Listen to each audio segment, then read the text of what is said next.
New update 12.60 is out, guys. We have everything for you, including what has changed as we head into Season 3. We even have some huge changes to controllers, and wait until you hear what Epic said about them. We even have all the new cosmetics and what we found out about the Doomsday Device. I'm your second favorite PE teacher, Denver. Hit like right now, guys. And guess what? If everyone who watches this video subscribes today, we could explode, and you could say you were an OG fan. We might even hit 1 million subs soon. We had 6 million views last month. We want you guys to be a part of this community and never miss anything. Simbo is back to break it down even more for you guys, and we are staying up all night just for you. So like and sub, leave a comment telling us what you want in Season 3 and what you think will happen. And I'll stop talking so Simbo can tell you all about the new update. Simbo, how big is this and what's it looking like for Season 3 for us?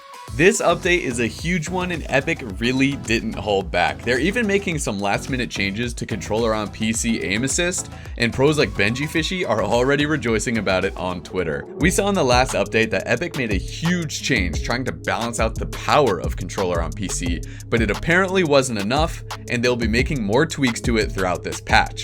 They said in their latest update that they will be performing controller tweaking and tuning as their investigation continues, and that they have some changes and next steps, but they don't want to release right before the FNCS Invitational Finals, so it looks like they're going to be making adjustments, but this will likely not even be implemented until the end of the FNCS Invitationals, which should be some good news for all of you controller on PC players. Now stick around and see what other pros like Ninja had to say about the changes later in this video. And now enough talking about controllers already, let's talk about everything we found out in this update about the Season 3 event. With it being the second to last update of the season, the hype for Season 3 is real, and it's been a long time coming, especially with Epic having to extend the season, and it all boils down to one question.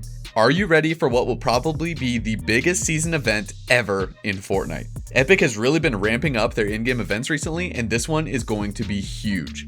Data miners found intel showing more insight into what the Season 3 event could look like, and leaker FireMonkey finding that an in-game event codenamed Fritter had been added to the files and that it had something to do with a countdown. Some Fortnite theorists think that the countdown will indicate when the Doomsday Device is supposed to go off, but some theorists already speculate that Shadow will actually stop it from happening, and that's where we see Shadow take over the agency, like in all of the renders that Epic added in the last update. Who knows though, that might still be a red herring. Of course, this is all speculation, and there hasn't been any solid proof other than the new Fritter event being added and the renders of agency being taken over by Shadow.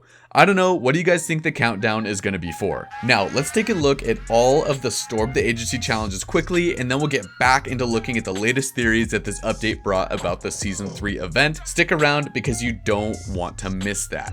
The Storm the Agency challenges have come out, and once you complete the 5 challenges, you'll get a free glider, which looks pretty awesome, I might add. These challenges seem pretty easy, and they're as follows.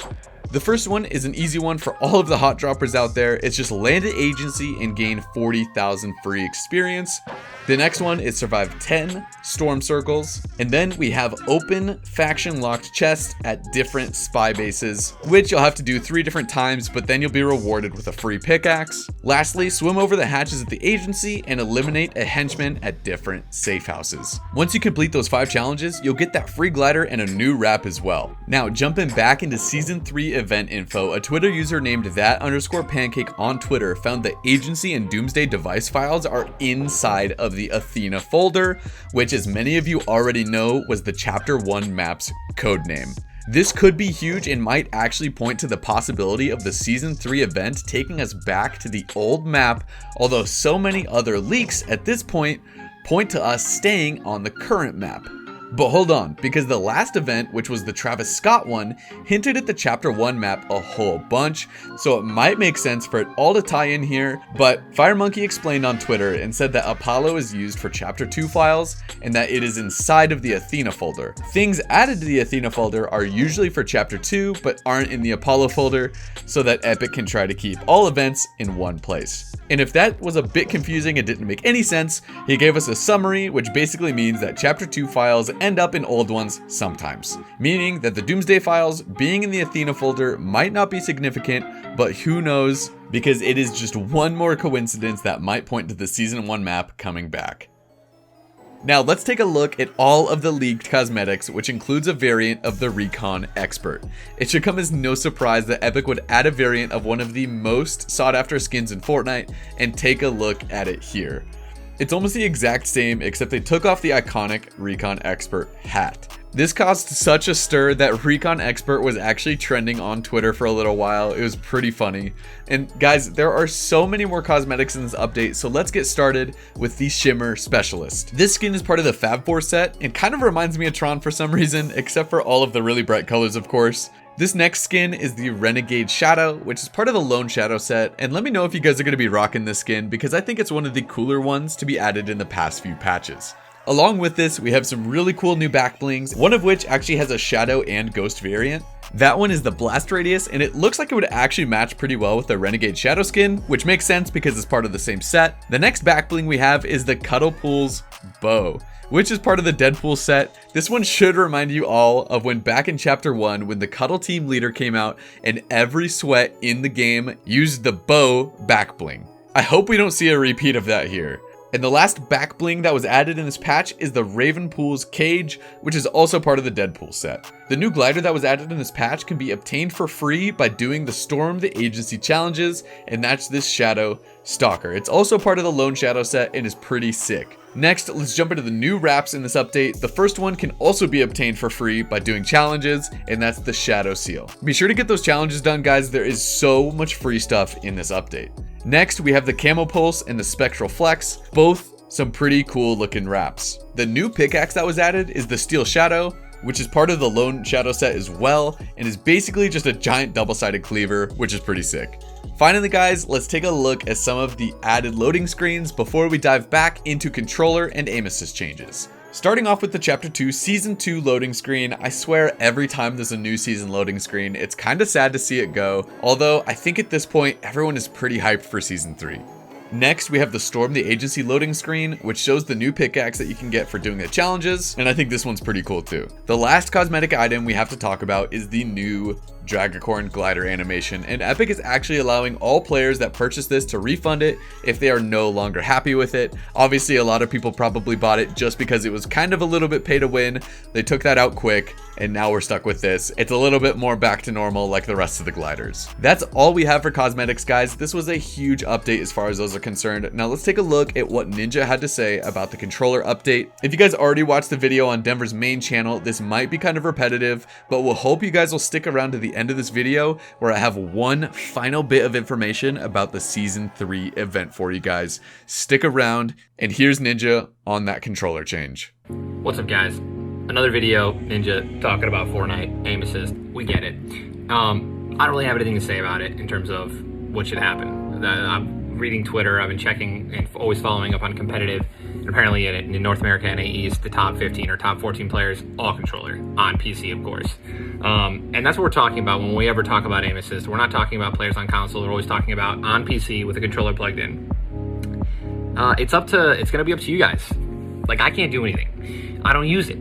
It's gonna be up to credible, top, competitive controller players who have a huge influence, who, you know, to reach out to Epic, and be vocal about it, and be honest about it, if we want it to, or if you guys, we all as a unit want it to be more balanced. Controller aim assist is more, you know, it's performing way better than it does on Xbox and PlayStation when you're on PC. So yeah, guys, I mean, people have to be vocal about it, especially the players who are using it. And I see a lot of players, obviously even Aiden and a couple others are, you know, talking about how it is extremely broken, it is extremely overpowered right now on PC. And, you know, if we get more people speaking up like that and being honest about it, I think we can actually get, you know, a nerf or a change and make it more balanced and healthy, man. I want everyone to play together. Controller players are amazing. It's an incredible talent. I was a professional Halo player and competed on controller for years, so I get it. You know, just want everyone to be happy, and I want the game to thrive. So, love you guys. Alright guys, I think it's pretty easy to agree with Ninja here. Now I want to share with you what the leakers found about the event queues for the end of Season 2. They found 3 event queues, One is called Water Exit, and then we have Water Impact. And one of the most interesting ones yet, and I'm so excited to figure out what this one means, it's the Traveler Narratives. That one is so exciting, and I cannot wait to see what it is. Awesome. Thanks, Simbo. That's insane. He's my little brother, by the way, guys. I don't know if you know that. And he does such an insane job covering the news. Just make sure you guys like and sub right now. You don't want to miss anything as we head into season 3. And we even have some of the best Fortnite videos on all of YouTube. So check out our channel and click any one of our videos. And we will see you guys in the next video. Love, Denver.